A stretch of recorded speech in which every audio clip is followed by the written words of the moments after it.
أم حسب الذين اجترحوا السيئات أن نجعلهم كالذين آمنوا وعملوا الصالحات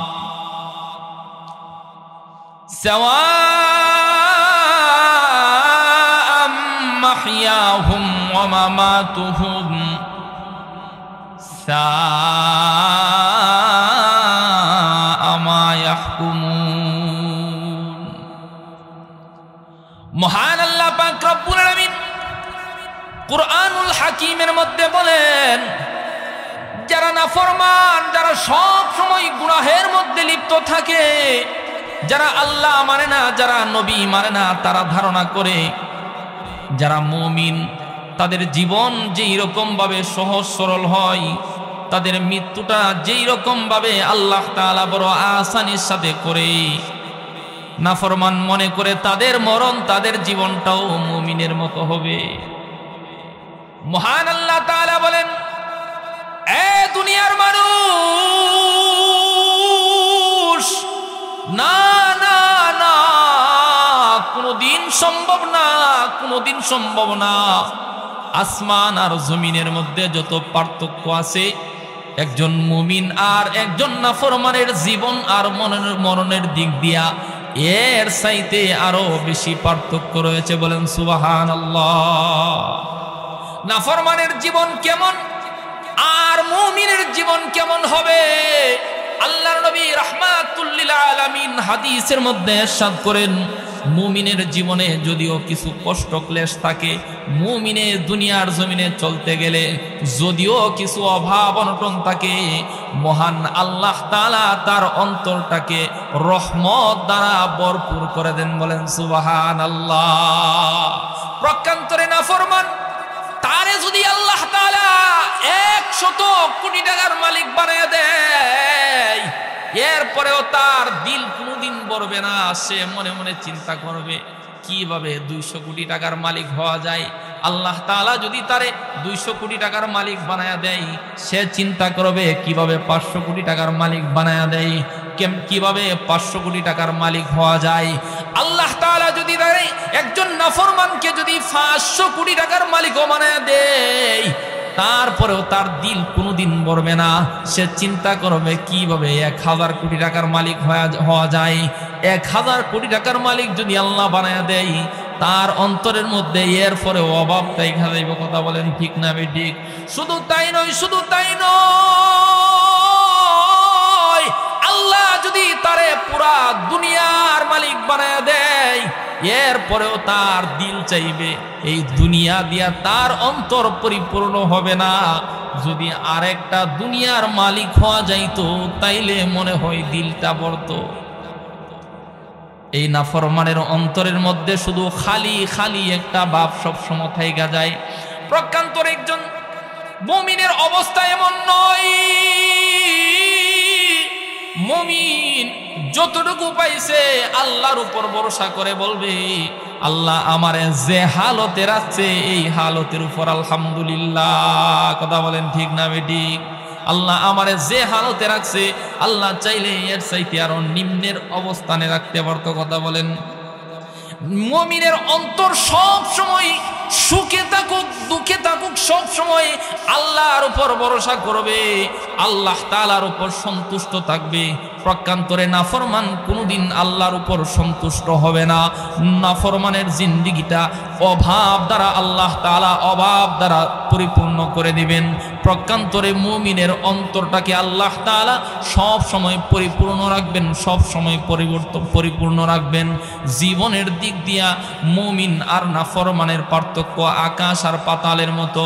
শুধু তাই নয়, শুধু তাই নয়, মরণের দিক দিয়েও মুমিন আর নাফরমানের মরণ কোনোদিন একরকম হইতে পারে না। কতটুকু পার্থক্য আল্লাহর নবী রাহমাতুল লিল আলামিন হাদিসের মধ্যে ইরশাদ করেন, একজন মুমিনের যখন হায়াত শেষ হয়ে যায়,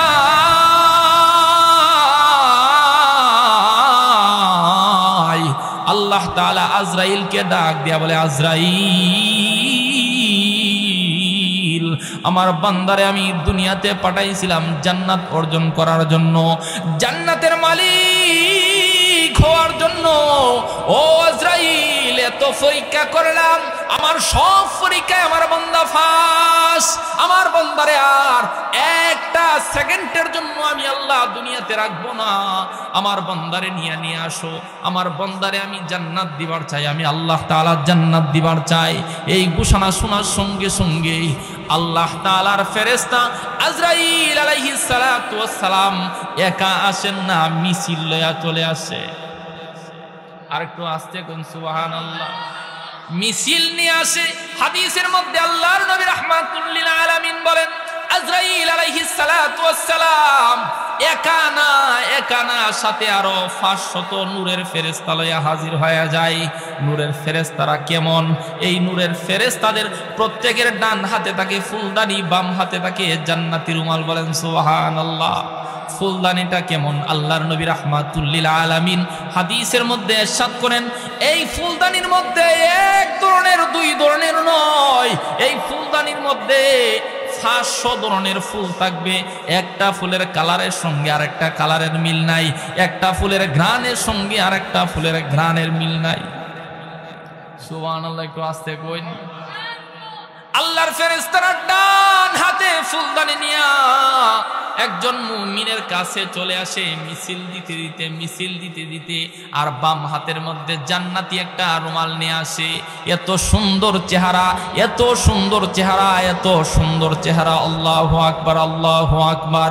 আয়েশা এই মুমিন ব্যক্তির চতুর্দিকে এত সুন্দর করে এই জান্নাতি এই রহমতি ফেরেশতারা সুন্দর করে গান শুরু করে। এত সুন্দর একটা পরিবেশ ধরে আল্লাহ তাআলা কোরআনে হাকিমের মধ্যে বলেন ইন্নাল্লাযীনা ক্বালু রাব্বুনাল্লাহ সুম্মা ইসতাকামু তাতানাজ্জালু আলাইহিমুল মালাইকা আল্লা তাখাফু ওয়ালা তাহজানু আবশিরু বিল জান্নাহ। আল্লাহ তাআলা কোরআনে হাকিমের মধ্যে বলেন ইন্নাল্লাযীনা ক্বালু রাব্বুনাল্লাহ, নিশ্চয় যারা বলে রব আমার আল্লাহ, রব আমার কে? তো আওয়াজ দিয়া বলেন রব আমার কে? চিৎকার মেরে বলেন রব আমার কে? আল্লাহ তাআলা বলেন ইন্নাল্লাযীনা ক্বালু রাব্বুনাল্লাহ, যারা বলে রব আমার আল্লাহ, সুম্মা ইসতাকামু, মৃত্যু পর্যন্ত এই কথার উপর অটল থাকে, তাতানাজ্জালু আলাইহিমুল মালাইকা, তার মৃত্যুর সময় আমি আল্লাহ তাআলা রহমতি ফেরেশতা নাজিল করে দেই। বলেন সুবহানাল্লাহ। রহমতি ফেরেশতারা আয়েশা কি বলে?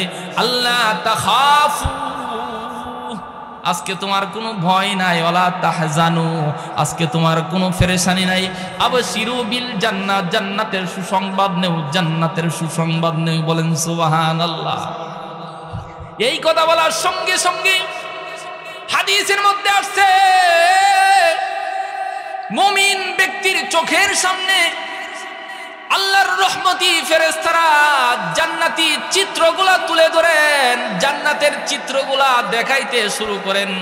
দুনিয়ার মধ্যে যখন জান্নাতের চিত্রগুলা দেখার সঙ্গে সঙ্গে মুমিনের রুহুটা চটপট চটপট চটপট চটপট করা শুরু করে দেয় যে কখন আমার রুহুটা বের হইয়া জান্নাতের ভিতরে যাবে।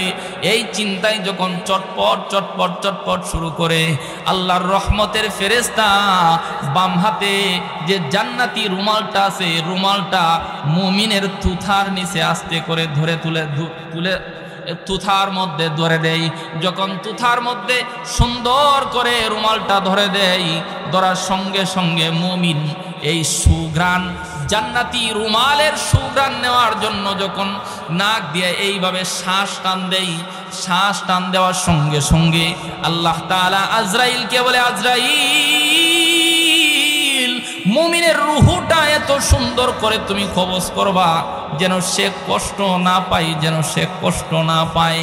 আজরাইল আলাইহিস সালাতু ওয়াস সালাম এত সুন্দরভাবে মুমিনের রুহুটা কবজ করে।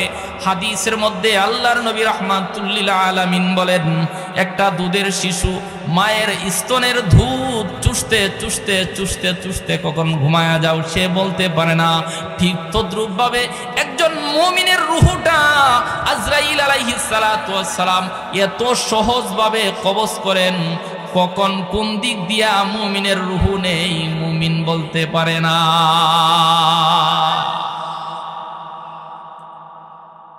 জান্নাত দেখায়া দেখায়া মুমিনদের দুনিয়া থেকে নেই। তাতানাজ্জালু আলাইহিমুল মালাইকা আল্লা তাখাফু ওয়ালা তাহজানু আবশিরু বিল জান্নাহ। জান্নাত দেখায়া দেখায়া মুমিনরে দুনিয়া থেকে নেই। এই কিতাবের মধ্যে এক ঘটনা আসছে, এক আল্লাহর ওলি সব সময় উজুর সাথে থাকতো, সব সময় মৃত্যুর প্রস্তুতি নিয়ে জমিনের মধ্যে চলতো। তার ব্যাপারে আসমানে আল্লাহ তাআলা তার ব্যাপারে ফেরেশতাদের সঙ্গে কথা বলতেছেন। ফেরেশতাদেরকে বলতেছেন, ইমুক গ্রামের ইমুকের ছেলে ইমুক তো সব সময় মৃত্যুর প্রস্তুতি নিয়ে জমিনের মধ্যে চলে। আজরাইল আলাইহিস সালাতু ওয়াস সালামের কানের মধ্যে কথাটা গেছেন। আজরাইল আলাইহিস সালাতু ওয়াস সালাম আশ্চর্য হয়ে গেছে, সব সময় মরণের প্রস্তুতি নিয়ে চলে, এমন মানুষও দুনিয়ার মধ্যে আছে। আমাদের অবস্থা তো এমন, যদি বলা হয় এই ট্যাবলেটটা খাওয়ার পর কোনো পৃথিবীর মধ্যে যদি কোনো কোম্পানি একটা ট্যাবলেট বাইর করে যদি বলে যে এই ট্যাবলেট খাইলে আপনার হায়াত আরো 10 বছর বাঁচবেন বেশি, আপনার হায়াত 10 বছর বাড়বো। যে বেড়া মাধবপুর বাজারের 3 রাস্তা ছয়রা ভিক্ষা করে, হ্যাঁ ভিক্ষা যদি 24 ঘন্টার মধ্যে 24 ঘন্টা করা লাগে 24 ঘন্টা করব, এরপরেও চিন্তা করব ট্যাবলেটটা কিনার লাগে। যে অসুস্থ সারা বছর অসুস্থ থাকে সেও চিন্তা করবে কিভাবে আগে ট্যাবলেটটা কিনা যায়। কথা বলেন ঠিক না বেটি? আমাদের অবস্থা হলো এমন, কিন্তু আল্লাহর ওলির অবস্থা হলো সব সময় উনি মৃত্যুকে কাছে মনে করেন, সব সময় মৃত্যুকে ধারে মনে করেন। আর মুমিনের অবস্থা তো এমনই হওয়া চাই, মুমিন সব সময় মরণটারে সব চাইতে কাছে মনে করবে। কথা বলেন ঠিক না বেটি? আল্লাহর নবী রাহমাতুল লিল আলামিন আলী রাদিয়াল্লাহু তাআলা আনহুকে বলে, আলী মৃত্যুটারে তুমি কত দূরে মনে করো? আলী রাদিয়াল্লাহু তাআলা আনহু ডেকে ডেকে বলেন, ইয়া রাসূলুল্লাহ, ইয়া হাবিবাল্লাহ, নবী গো, জোহরের নামাজ পড়লাম, আসরের নামাজ পড়তে পারবো কিনা আমার কোনো গ্যারান্টি নাই। আল্লাহর নবী আশ্চর্য হয়ে গেছেন। আল্লাহর নবী সাল্লাল্লাহু আলাইহি ওয়াসাল্লাম ডেকে ডেকে বলেন, আলী মৃত্যুটারে এত দূরে কেন মনে করো? আমি নবী তো ডান দিকে নামাজের ডান দিকে সালাম ফিরাইলে বাম দিকে সালাম ফিরাইতে পারবো কিনা এই ভরসা পর্যন্ত করতে পারি না।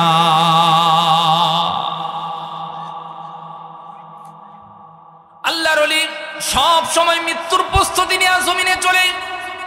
আল্লাহ তাআলা তার ব্যাপারে আসমানের মধ্যে ফেরেশতাদের সঙ্গে কথা বলতেছেন।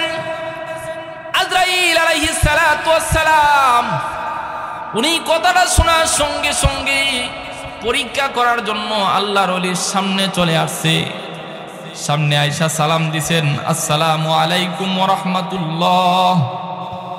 আল্লাহর ওলি সালামের জবাব দেয়, ওয়া আলাইকুমুস সালাম ওয়া রাহমাতুল্লাহি ওয়া বারাকাতুহু। মান আনতা, আপনি কে আপনি, কি আপনার পরিচয়, আপনার পরিচয় দেন।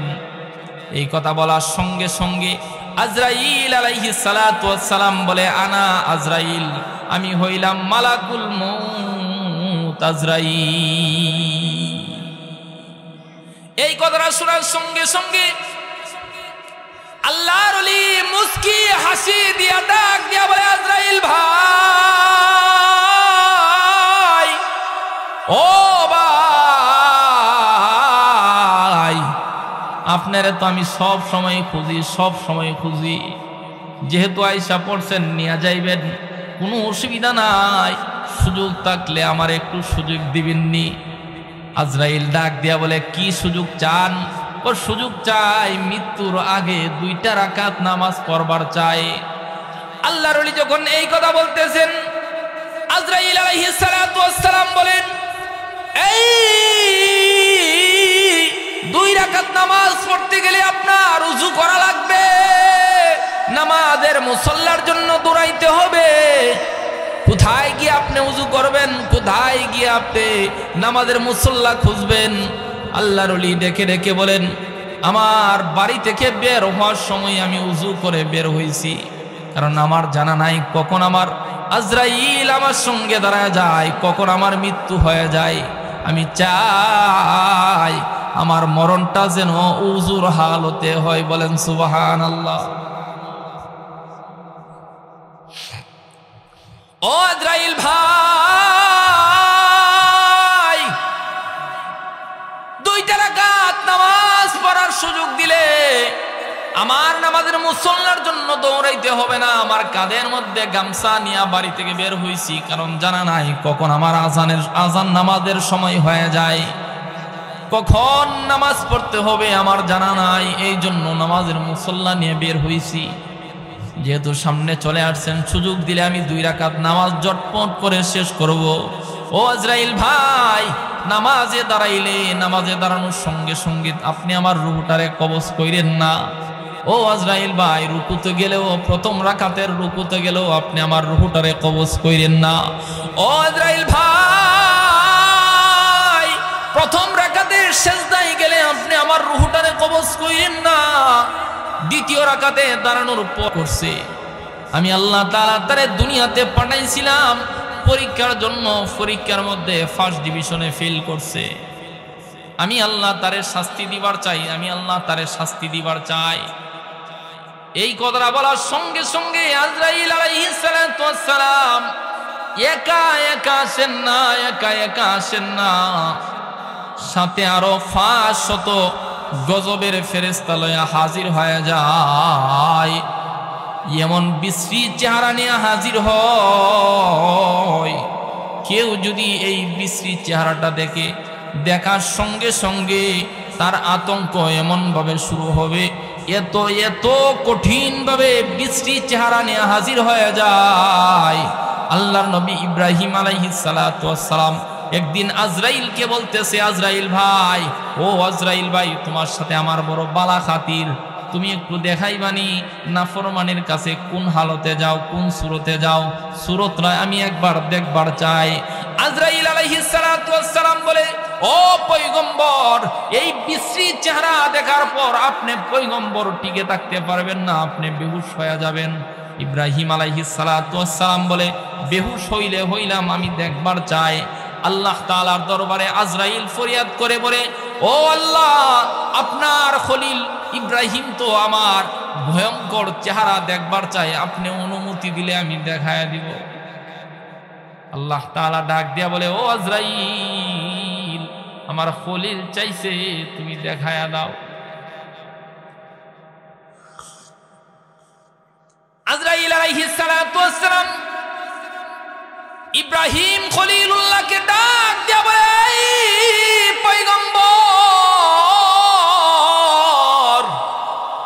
আপনার চেহারাটা একটু ঘুরে নেন, আমি আমার অবস্থার পরিবর্তন করব। ইব্রাহিম আলাইহিস সালাতু ওয়াস সালাম যখন চেহারাটা অন্যদিকে ঘুরাইছেন, আজরাইল আলাইহিস সালাতু ওয়াস সালাম ভয়ঙ্কর চেহারা নিয়ে সামনে দাঁড়ায় গেছে। এত ভয়ঙ্কর চেহারা ইব্রাহিম আলাইহিস সালাতু ওয়াস সালাম দেখার সঙ্গে সঙ্গে সঙ্গে সঙ্গে বেহুশ হয়ে জমিনের মধ্যে পড়ে গেছে। হযরত ইব্রাহিম পয়গম্বর, এত জলিলে কদর একজন পয়গম্বর সহ্য করতে পারেন নাই। অনেক সময় পর যখন ইব্রাহিম পয়গম্বরের হুঁশ ফিরে আসছে, ইব্রাহিম পয়গম্বরকে আজরাইল আলাইহিস সালাতু ওয়াস সালাম মুস্কি একটা হাসি দিয়া ডাক দিয়া বলেন, পয়গম্বর, কেমন দেখলেন, কেমন দেখলেন, একটু বলেন, একটু বিশ্লেষণ দেন।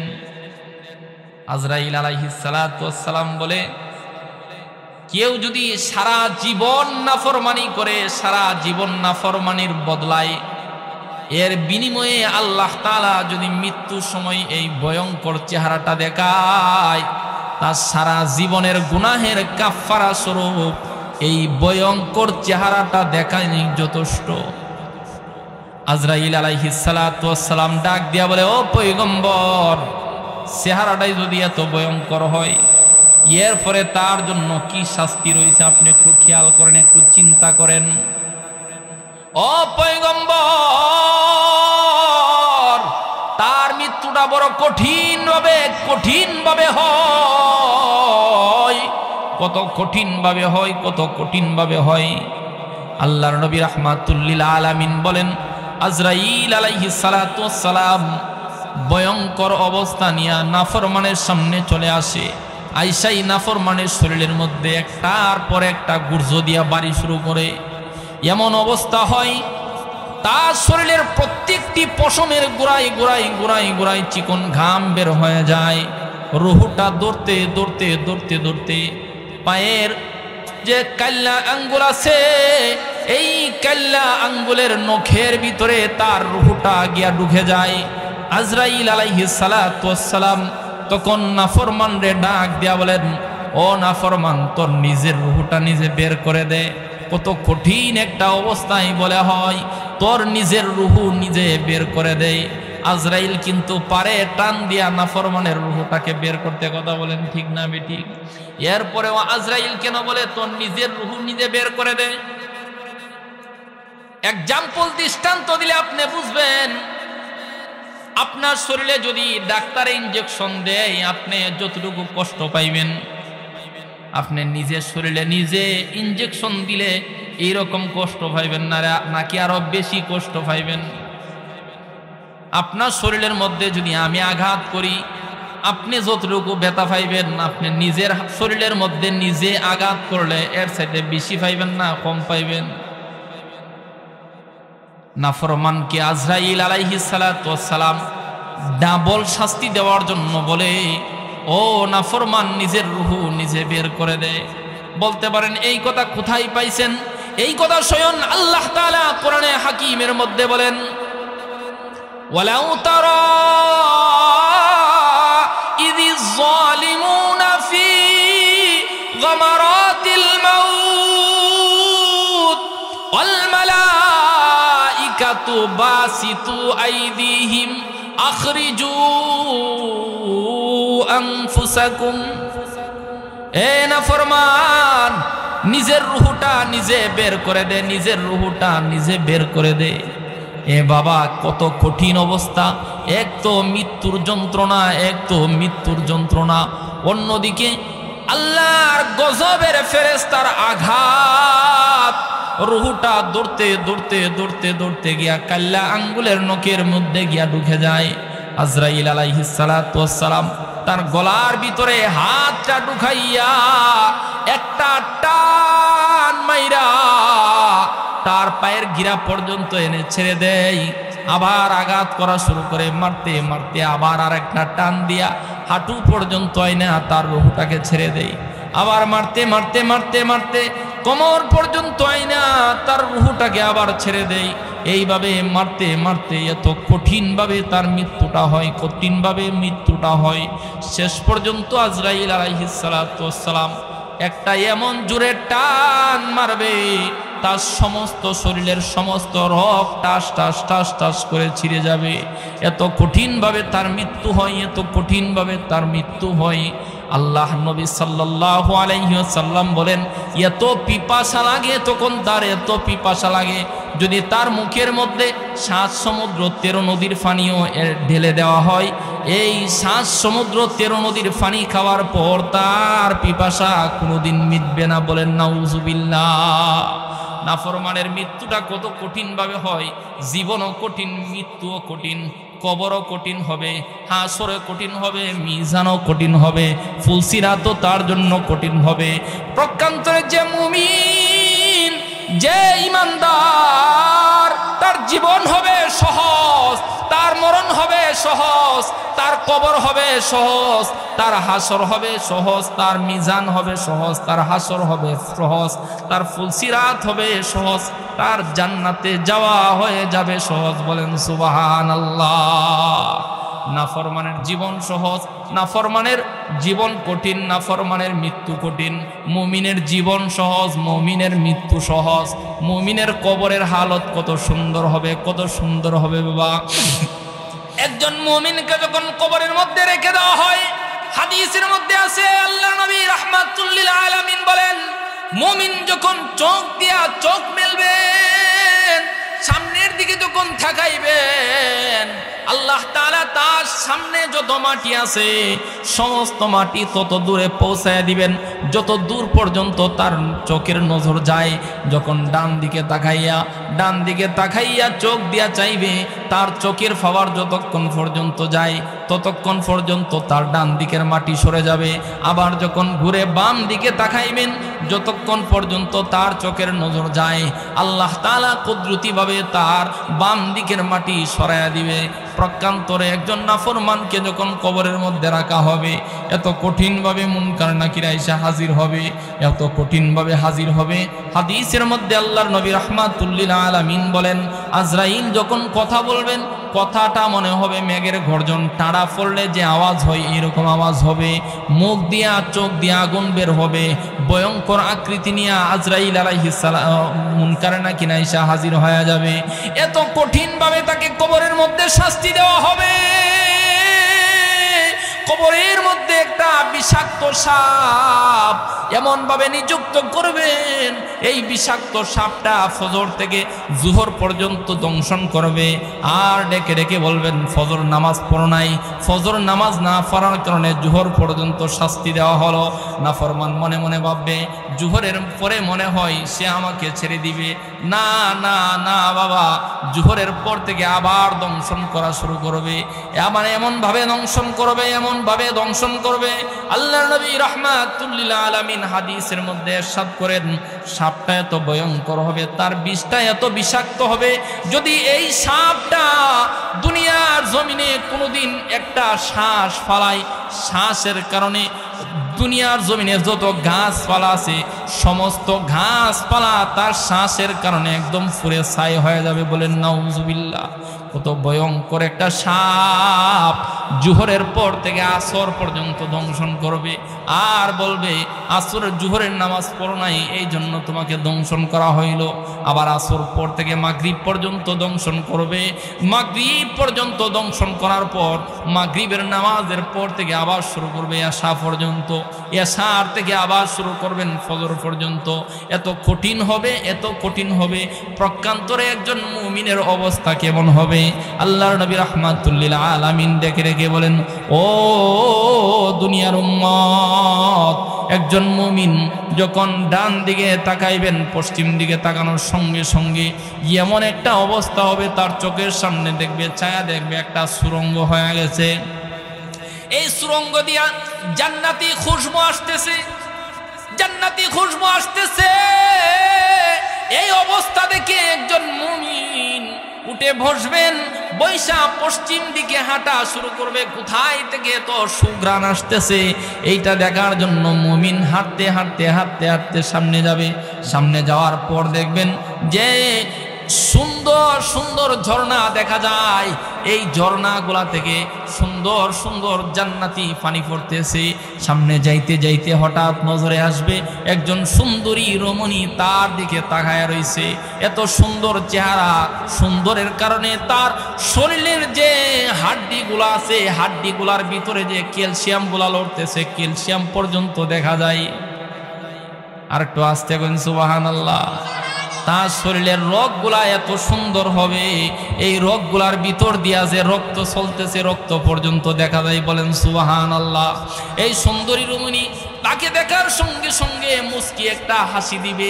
হাসি দেওয়ার সঙ্গে সঙ্গে তাকে ধরার জন্য যখন মুমিন সামনের দিকে যাবে, এই সুন্দরী রমণীও সামনের দিকে যাবে। মুমিন তার পিছনে পিছনে তাকে ধরার জন্য যখন দৌড়ানো শুরু করবে, মুমিন মহিলাও এমনভাবে দৌড়তে থাকবে। তার গলার মধ্যে একটা হাড় থাকবে, হাড়টা পিছনের দিকে দুলতে থাকবে। মুমিন ধরার জন্য তাকে ধরার জন্য যখন হাত বাড়াইবে, হাত বাড়ানোর সঙ্গে সঙ্গে তার গলার হাড়ের মধ্যে তার আঙ্গুলটা লাইগা হাড়টা ছিঁড়ে যাবে। হাড়টা চিরার সঙ্গে সঙ্গে ওই জান্নাতি রমণী জান্নাতি রমণী মুস্কি একটা হাসি দিয়া বলবেন, কষ্ট পাওয়ার কোনো কারণ নাই, আমি কষ্ট পাই নাই তোমার ব্যবহারে, যেহেতু হাড়টা ছিঁড়ে গেছে চলো দুইজনে মিলে এই হাড়টাকে ঠিক করি। এই কথা বলে দুইজনে মিলে হাড়টা ঠিক করবে। ঠিক করতে করতে করতে করতে ইসরাফিল আলাইহিস সালাতু ওয়াস সালাম দ্বিতীয় সিংহার মধ্যে ফু দিয়া দিবে। বলেন সুবহানাল্লাহ। এত সহজ হবে মুমিনের কবর,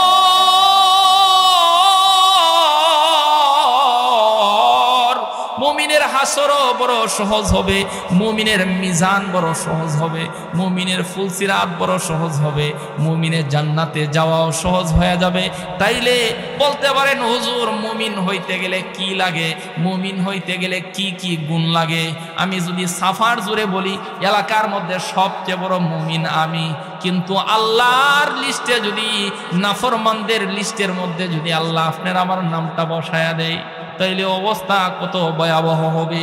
মুমিন হইতে গেলে দেখেন মিলায় দেখবেন যদি গুণগুলা থাকে তাইলে আল্লাহর বাসায় আল্লাহর লিস্টে আপনি মুমিন, আর যদি না মিলে তাইলে বুঝবেন আল্লাহর লিস্টে এখন পর্যন্ত আমি মুমিন হইতে পারি না।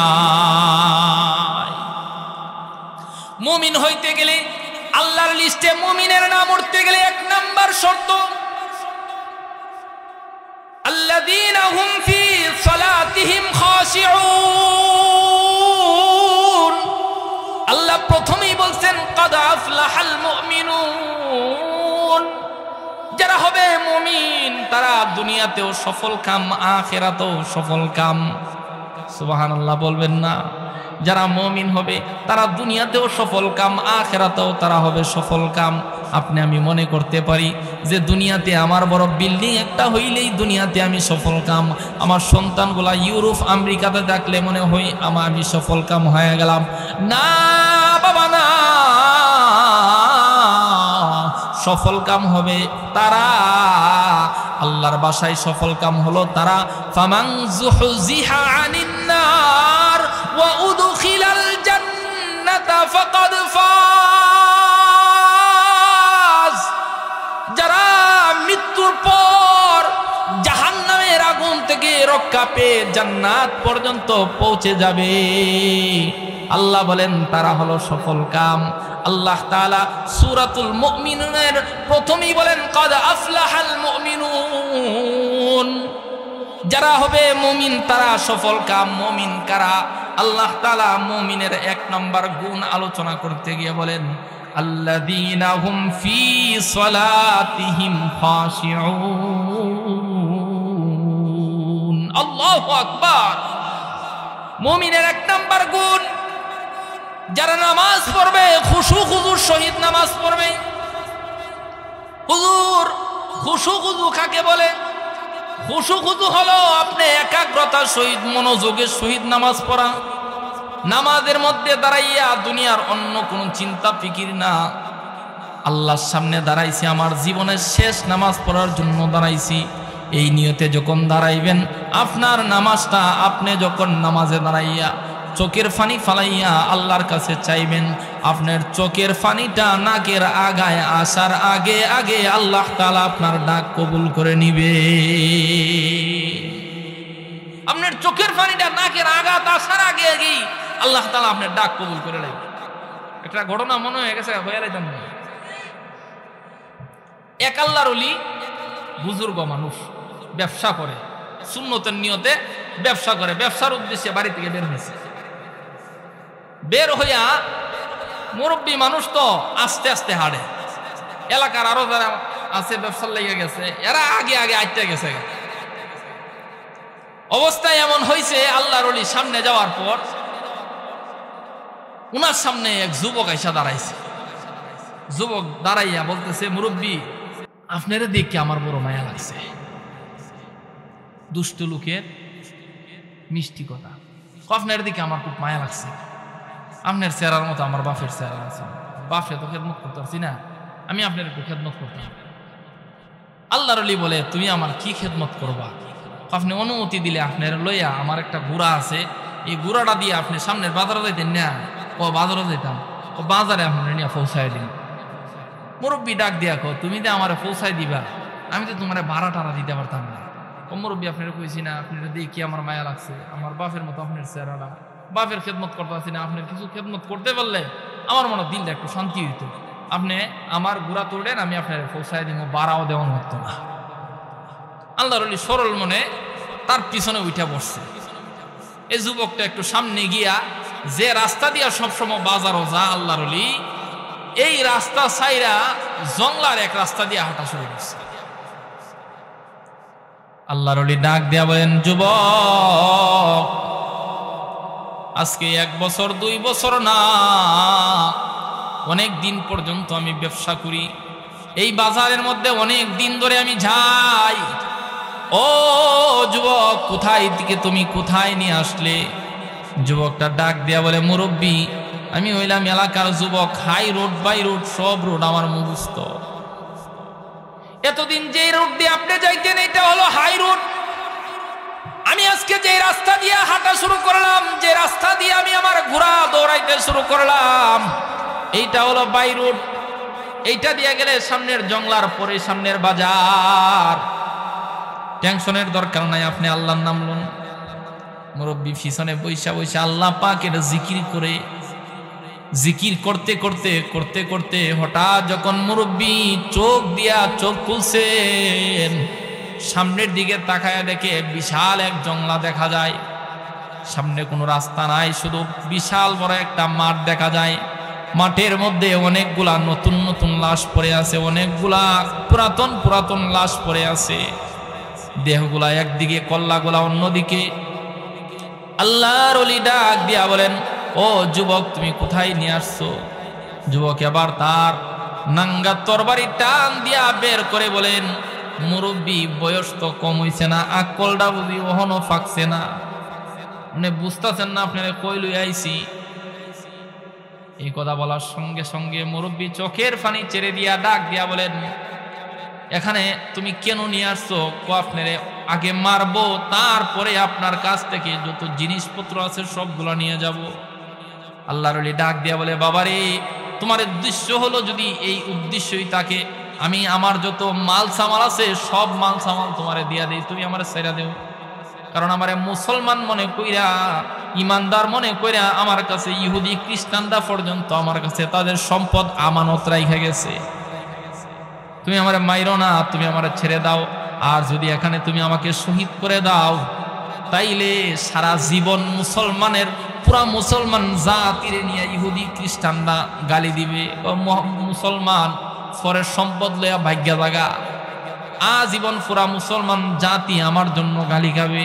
তুমি আমারে জানে মাইরো না, তুমি আমারে ছেড়ে দাও, তোমার যত আমার যত মাল সম্পদ আছে সব নিয়ে যাও। আবার যুবকটা ডাক দিয়া বলেন, মুরব্বী, আমারে যত বেকল মনে করছেন, আমি তত বেকল না। আপনাকে যদি আমি এই মুহূর্তে ছেড়ে দেই, আমার সিস্টেম হলো অন্যটা। এখান থেকে আপনাকে যদি আমি ছেড়ে দেই, আপনি আমার গোপন আস্তানা সম্পর্কে দুনিয়ার মানুষকে গিয়া জানায় দিবেন না, কোনোদিন এটা সম্ভব না। আমার সিস্টেম হলো আগে মানুষকে জবাই করি, তারপরে তার সম্পদগুলো আমি নিয়ে যাই। আল্লাহর ওলি আবার চিন্তা করে, এখানে চিৎকার দিলে যে গহীন জংলার ভিতরে ঢুকাইছে কেউ শুনতে পারবে না, কিন্তু একজন আছে যিনি ডাক দেওয়ার সঙ্গে সঙ্গে শুনেন। তিনি কে?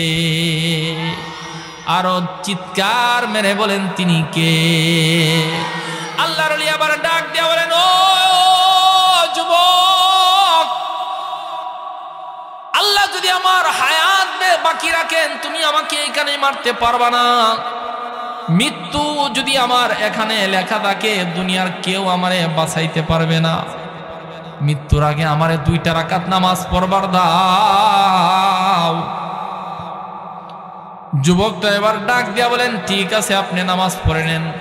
আল্লাহর ওলি খুশু হুজুর সহিত এমন ভাবে নামাজ পড়ছে, নামাজে দাঁড়াইয়া মহান আল্লাহ পাক রব্বুল আলামিনের কাছে ফরিয়াদ করছে। চোখের পানি ফালাইয়া যখন নামাজে দাঁড়ায় গেছে, নামাজ শেষ করার সঙ্গে সঙ্গে মুরব্বী যখন ডান দিকে সালাম ফিরাইছে, সালাম ফেরানোর সঙ্গে সঙ্গে পিছনের দিক দিয়ে একটা চিৎকারের আওয়াজ মুরব্বীর কানের মধ্যে চলে আসছে। বাম দিকে সালাম ফিরাইয়া যখন মুরব্বী পিছনের দিকে তাকাইছে, পিছনের দিকে তাকায় দেখে একটা ঘোড়ার মধ্যে সুন্দর একটা যুবক, মাথার মধ্যে সবুজ পাগড়ি, সুন্দর চেহারা, হাতের মধ্যে একটা তরবারি, এই তরবারি নিয়ে ঘোড়া দৌড়ায়া দৌড়ায়া চলে গেছে। আর যে ডাকাত যুবক এই মুরব্বীরে শহীদ করার জন্য পিছনে দাঁড়ায়া ছিল, তার দেহটা একদিকে পড়ে আছে, তার কল্লাটা অন্যদিকে পড়ে আছে। বলেন সুবহানাল্লাহ। আল্লাহর ওলি ওই যুবকটাকে ডাক দিয়া বলে, যুবক কে তুমি, কি তোমার পরিচয়, কোথায় থেকে আসছো, তোমার পরিচয় একটা দিয়ে, তোমার পরিচয়টা একটা বারের জন্য দিয়ে যাও। ওই যুবকটা ডাক দিয়া বলেন, যার কাছে সহযোগিতা চাইছো সে পাঠাইছে তোমারে সহযোগিতা করার জন্য। সহযোগিতা দরকার হইলে সব সময় ওই মালিকের কাছে সহযোগিতা চাইবা। বলেন সুবহানাল্লাহ। খুশু খুজুর সহিত নামাজ পড়লে আল্লাহর কাছে নামাজে দাঁড়াইয়া যখন চাইবেন, চোখের পানিটা নাকের আগায় আসার আগে আগে আগে আগে আল্লাহ তাআলা আপনার ডাক কবুল করে নেবেন। বলেন সুবহানাল্লাহ। মুমিনের এক নাম্বার গুণ, মুমিন নামাজ পড়বে খুশু খুজুর সহিত।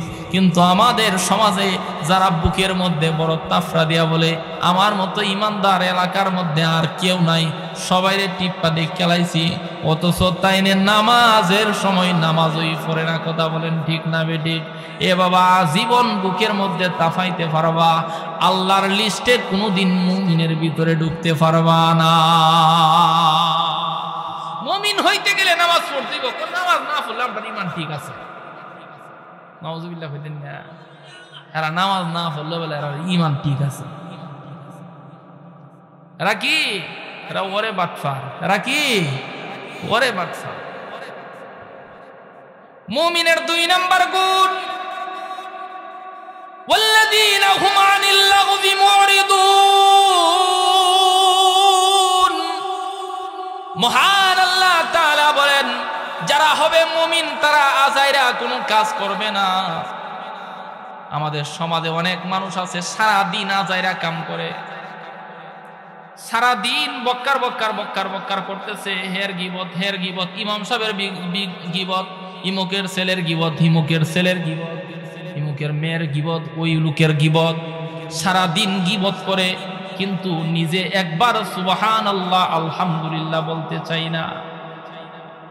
কিন্তু একজন মুমিন, খাঁটি মুমিনের সব সময় নিয়ত থাকতে হবে, আমি কথা বলবো আল্লাহর জন্য, আমার মুখ বন্ধ থাকবে আল্লাহর জন্য। কথা বলেন ঠিক না বেটি? এ বাবা, সারাদিন ইমামের পিছনে না গুতাইয়া, এর হের পিছনে না গুতাইয়া নিজের আমলের দিকে গুতান, নিজের আমলের মধ্যে গুতান। সুবহানাল্লাহ পড়েন, জান্নাতের মধ্যে একটা ঘাস উঠে যাবে। আলহামদুলিল্লাহ বলেন, আসমান জমিনের ফাঁকা জায়গার মধ্যে আল্লাহ তাআলা তা আপনার জন্য নেক দ্বারা পরিবর্তন করে দিবেন। বলেন সুবহানাল্লাহ। একবার সুবহানাল্লাহ বলেন, একবার আলহামদুলিল্লাহ বলেন, একবার লা ইলাহা ইল্লাল্লাহ বলেন। আপনার আমল নামা বাড়ি হবে, আপনার আমল নামা বাড়ি হবে। একে গালাগালি করে, ওরে বদনাম করে, ওর গীবত করে আপনার আমল নামার গুনাহ দ্বারা পরিপূর্ণ করেন না, গুনাহের দ্বারা পরিপূর্ণ করিয়েন না।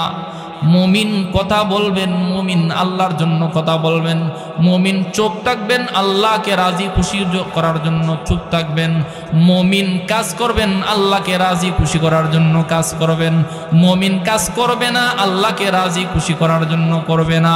মুমিনের প্রত্যেকটা কাজ আল্লাহর রেজামন্দির হালতের, আল্লাহর রেজামন্দির জন্য হবে। আর যারা যারা আজাইরা কাজ করে, অযথা কাজ করে, অযথা কাজ করে, তারা সারা জীবন মুমিন মুমিন জপতে পারবো, কোনোদিন আল্লাহর লিস্টে মুমিন হইতে পারবে না। মুমিনের 3 নাম্বার গুণ হলো মুমিন, ওয়াল্লাযীনা হুম লিয-যাকাতি ফাইলুন। যারা হবে মুমিন তারা আল্লাহর দেওয়া সম্পদ থেকে যাকাত আদায় করবে। আল্লাহর দেওয়া সম্পদ থেকে তারা যাকাত আদায় করবে। আজকে আমাদের সমাজের মধ্যে এই কাজগুলা, আমাদের সমাজে যারা বিত্তবান আছে, যারা টাকাওয়ালা আছে, এরা মনে করে যে রমজান মাসে কয়েকটা শাড়ি আর কয়েকটা লঙ্গি কিনা দিয়া লাইলি মনে যাকাত আদায় হয়ে গেল। এটা তো যাকাত আদায়ের খাত না। জাকাত কিভাবে দিতে হয় মুসলমান দাবি করি, নিজের ইমানদার দাবি করি, জাকাত কিভাবে দিতে হয় সিস্টেম পর্যন্ত আমাদের জানা নাই। রমজান মাস কয়েকটা লুঙ্গি কয়েকটা গেঞ্জি এনে এলাকাত দিয়া জাকাত দিয়া লাইছি, কয়েকগুলো জাকাতের লুঙ্গি। আপনি সারা দুনিয়া সব কাপড় দিয়া জাকাত দিলেও আপনার জাকাত আদায় হইত না, এটা সিস্টেমই না। বড় আফসোস আমাদের জন্য। অনেকে তো আছে নিজের জাকাত নিজেই খেয়াল, অথচ জাকাত যারা জাকাত দেয় না, হযরত উসমান রাদিয়াল্লাহু তাআলা আনহুর অবস্থা এমন হয়েছে তাদের বিরুদ্ধে যুদ্ধ ঘোষণা করছেন। হযরত সিদ্দিক আকবর রাদিয়াল্লাহু তাআলা আনহু তাদের বিষয়ে যুদ্ধ ঘোষণা করছেন। জাকাত একটা ফরজ বিধান। আমাদের সমাজের যারা বিত্তবান আছে তারা যদি সঠিকভাবে যদি জাকাত আদায় করত, সমাজের মধ্যে এত গরিব থাকত না। যারা হবে মুমিন, আল্লাহর লিস্টে যারা হবে মুমিন, তারা জাকাত আদায় করবে। আল্লাহ তাআলা এরপরে মুমিনের গুণ আলোচনা করতে গিয়ে বলেন ওয়াল্লাযীনা হুম লিফুরুজিহিম হাফিজুন। এই জায়গার মধ্যে অনেকেই দরা মা বোনরা একটু খেয়াল করে শুনবেন, যুবক ভাইরা একটু খেয়াল করে শুনবেন, ও বুড়া বাবারা একটু খেয়াল করে শুনেন। আল্লাহ তাআলা বলেন যারা নিজের লজ্জাস্থানকে হেফাজত করে তারা হবে মুমিন। আমাদের সমাজে এমন যুবক পাওয়া দুষ্কর, যারা যৌবনের তাড়নায় নিজের লজ্জাস্থানকে হেফাজত করে। এমন যুবক পাওয়া, এমন যৌবনের তাড়নায় পইরা আসে, লজ্জাস্থানের হেফাজতের কথা সে ভুলে যায়, অথচ এইটা আল্লাহর দেওয়া সবচেয়ে অনেক বড় একটা নিয়ামত। সমাজের মধ্যে অনেক মহিলা আছে যারা বিয়ার রাত বাসর রাত স্বামীর বুকের মধ্যে হাত দিয়া বলতে পারবে না আমি আমার সতীত্বকে তোমার জন্য শুধু রেখে দিলাম। এই রকম মহিলা পাওয়া দুষ্কর। বাসর রাত্রিতে এমন যুবক পাওয়া দুষ্কর যে নিজের বিবির হাতের মধ্যে হাত রাইখা বলবে, ও বিবি আমি আমার যৌবনকে তোমার জন্য সামলায় রাখছি, কোনোদিন লজ্জাস্থানের আমানতের খিয়ানত আমি কোনোদিন করি নাই। এ বাবা, এই লজ্জাস্থানের হেফাজত যে করবে, আল্লাহর নবী সাল্লাল্লাহু আলাইহি ওয়াসাল্লাম বলেন দুইটা জিনিসের জিম্মাদারি নেও, আমি নবী তোমারে জান্নাতে নেওয়ার জিম্মাদারি নিয়ে নিলাম। একটা হলো তোমার জমানের হেফাজত করবা, দুই নাম্বার হলো তুমি তোমার লজ্জাস্থানের হেফাজত করবা। যদি এই দুইটা জিনিসের হেফাজত করতে পারো, আল্লাহর নবী সাল্লাল্লাহু আলাইহি ওয়াসাল্লাম বলেন তোমাকে জান্নাতে নেওয়ার জিম্মাদারি আমি নবী নিয়ে গেলাম। বলেন সুবহানাল্লাহ। এত বড় একটা আমানত। যারা হবে মুমিন তারা নিজের লজ্জাস্থানের হেফাজত করবে। আল্লাহ তাআলা এরপরে মুমিনদের গুণ আলোচনা করতে গিয়ে বলেন ওয়াল্লাযীনা হুম লিআমানাতিহিম ওয়া আহদিহিম রাউন। যারা হবে মুমিন তারা ওয়াদা রক্ষা করবে, আমানতের খিয়ানত করবে না, আমানতের রক্ষা করবে। ওয়াদার অবস্থা আমাদের এমন হয়ে গেছে, ওয়াদাকে আমরা গুরুত্বই দিই না, ওয়াদার খেলাপ করি। আমানতের খিয়ানত, আমানতরে নিজের গনিমত মনে করি। কথা বলেন ঠিক না বেটি?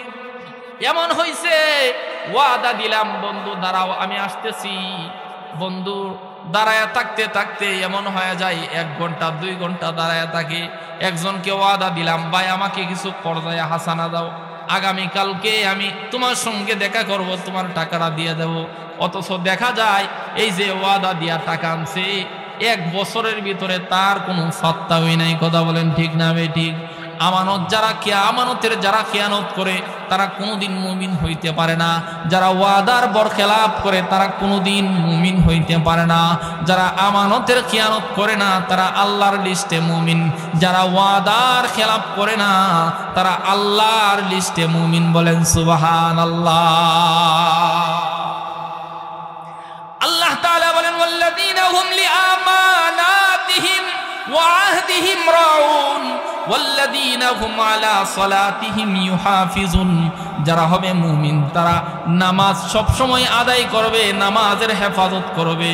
কিন্তু আমাদের সমাজে দেখা যায় মসজিদের মধ্যে আজান হয়, মুয়াজ্জিন হাইয়া আলাস সালাহ হাইয়া আলাল ফালাহ বইলা বইলা রাখে, আমরা মনে করি মুয়াজ্জিন ডাকে হাইয়া আলাস সালাহ, নামাজের দিকে আসো, কল্যাণের দিকে আসো। আমরা মনে করি দুনিয়ার মধ্যে কেত কামারে কাজ করলে আমার কল্যাণ হবে, আমার ব্যবসা বাণিজ্যের মধ্যে সময় দিলে আমার কল্যাণ হবে। আল্লাহ বলেন না না না, নামাজ চাইরা কিয়ামত পর্যন্ত ব্যবসার মধ্যে তুমি মন দিতে পারো, মহান আল্লাহ তাআলা তোমার ব্যবসার মধ্যে কোনোদিন বরকত রাখবে না। নামাজ চাইরা তুমি জমিনের মধ্যে সারাদিন সারা রাত্র পড়ে থাকতে পারো, এই জমিনের ফসলের মধ্যে আল্লাহ তাআলা প্রকান্তরে বরকত রাখবেন না। আর যদি আপনি নামাজ পড়ে ব্যবসার মধ্যে যান, আল্লাহ তাআলা আপনার ব্যবসার মধ্যে এমন বরকত দিবেন যেই বরকতটা আপনি কোনোদিন কল্পনাও করতে পারবেন না। এই জন্য যারা নামাজ হেফাজত করে, নামাজের হেফাজত করে, তারা হবে মুমিন। মুমিনের এই গুণগুলা যাদের ভিতরে থাকবে তাদের জীবন সহজ হবে, তাদের মরণ সহজ হবে, তাদের কবরের জগৎ সহজ হবে, তাদের হাসর সহজ হবে, তাদের জান্নাতে যাওয়াও সহজ হয়ে যাবে। বলেন সুবহানাল্লাহ। প্রকান্তরে যাদের ভিতরে এই গুণগুলা থাকবে না, তাদের জীবন কঠিন হবে, মরণ কঠিন হবে, কবর কঠিন হবে, হাসর কঠিন হবে, শেষ জায়গা জাহান্নামও তাদের জন্য কঠিন হবে। আল্লাহ তাআলা আমাদের সকলকে এই যেই গুণগুলা থাকলে মুমিন হওয়া যায়, আল্লাহর লিস্টে মুমিন হয়ে যায়, এই গুণগুলা অর্জন করে জিন্দেগি করার তৌফিক আমাদেরকে দান করুন। সকলে বলেন আমিন।